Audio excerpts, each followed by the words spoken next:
안녕하세요. 주말 잘 보내고 계신가요? 1월 달도 벌써 중순이 돼가고 있어요. 미국은 이번 주에 임시 예산 협의를 연장했다 하고요. 대외적인 악재들은 조금씩 사라지고 있는 것 같아요. 본격적인 기업들이 실적 시즌이 왔는데요. SOXL은 추가 상승이 기대돼요.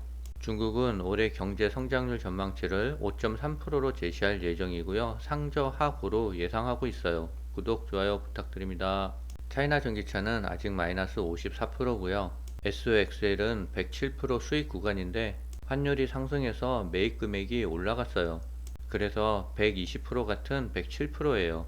그래프의 모양은 21선 아래에 있어 조금 불안한 모양새인데요. 21선을 강하게 올라탈 이슈가 좀 나와야 될 것 같아요. 이번 주에 중요한 이벤트로는 1월 17일 수요일 근원 소매 판매 지수 발표가 있고요. 18일 목요일에는 실업수당 청구 건수와 필라델피아 제조업 활동지수 발표가 있어요. 본격적인 실적 시즌이 돌아왔어요.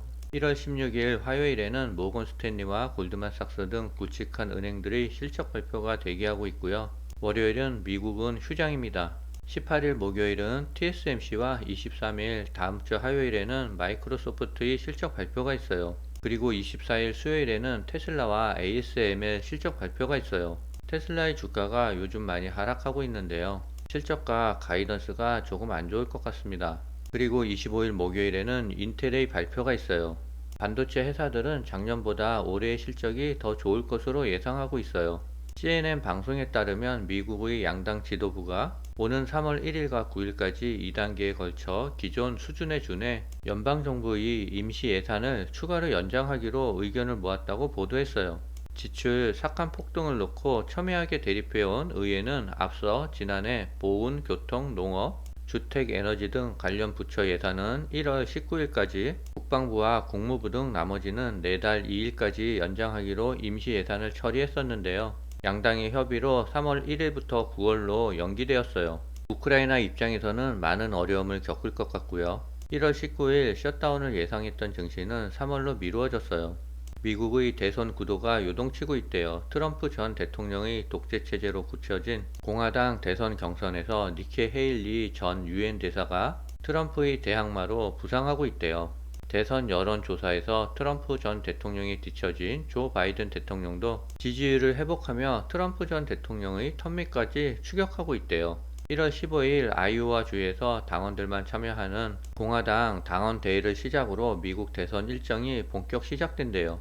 보수적인 아이오와 주에서는 트럼프 전 대통령이 무난히 승리할 것으로 예상하지만 23일 일반 유권자도 참여하는 뉴햄프셔주 예비 선거에선 해밀리 전 대사가 선전할 것이라는 예측도 나오고 있어요. 미국 대통령이 누가 되냐에 따라 세계적인 경제 질서는 많이 변화가 돼요. 그래서 더욱 관심을 가져야 될 것 같습니다. 대만의 총통 선거가 끝이 났는데요. 민진당이 승리를 했어요. 대만의 민심은 중국이 아닌 미국을 선택을 했습니다. 앞으로 중국은 대만 해협에서 무력적인 행사에 대해 강도를 더욱더 높일 것 같아요. 그런데 바이든 대통령의 재치 있는 인터뷰가 대만 해협의 긴장을 조금은 완화시킬 것 같아요. 바이든 대통령은 기자들과 만나 중국 선거 결과에 대해 대만 독립을 지지하지 않는다고 말했어요.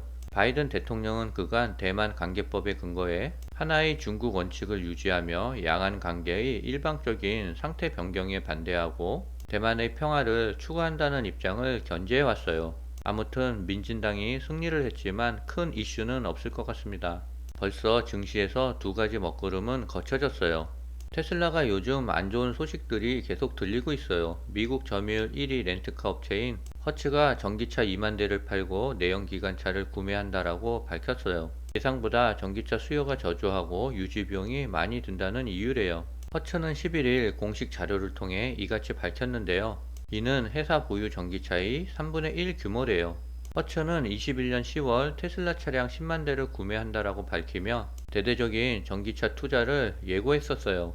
허츠가 전략을 수정한 것은 전기차 수요가 예상보다 저조하고 유지 비용은 크다는 판단에서래요.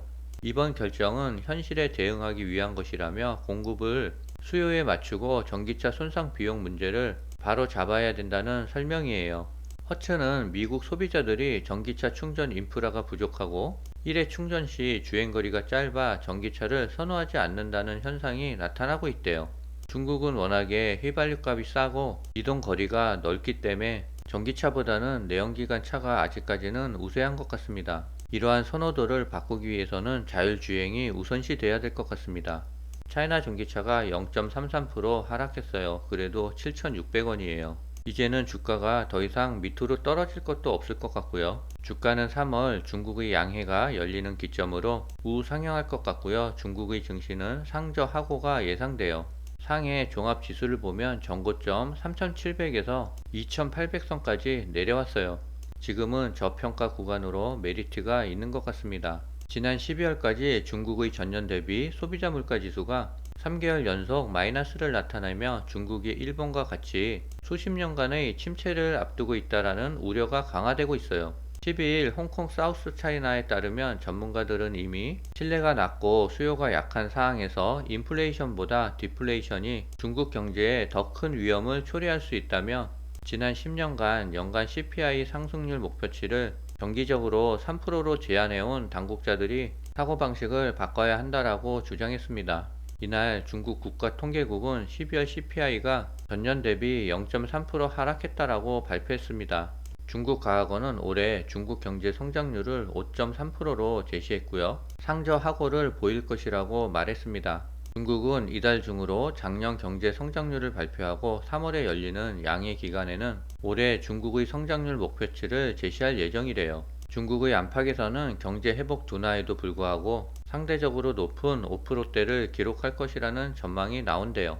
다만 해외 기관은 코로나19 봉쇄 해제에 따른 기저 효과가 상쇄돼 중국 성장률이 4% 중반대가 될 것이라고 전망했는데요. IMF는 올해 중국 경제 성장률을 4.6%로 예상했습니다.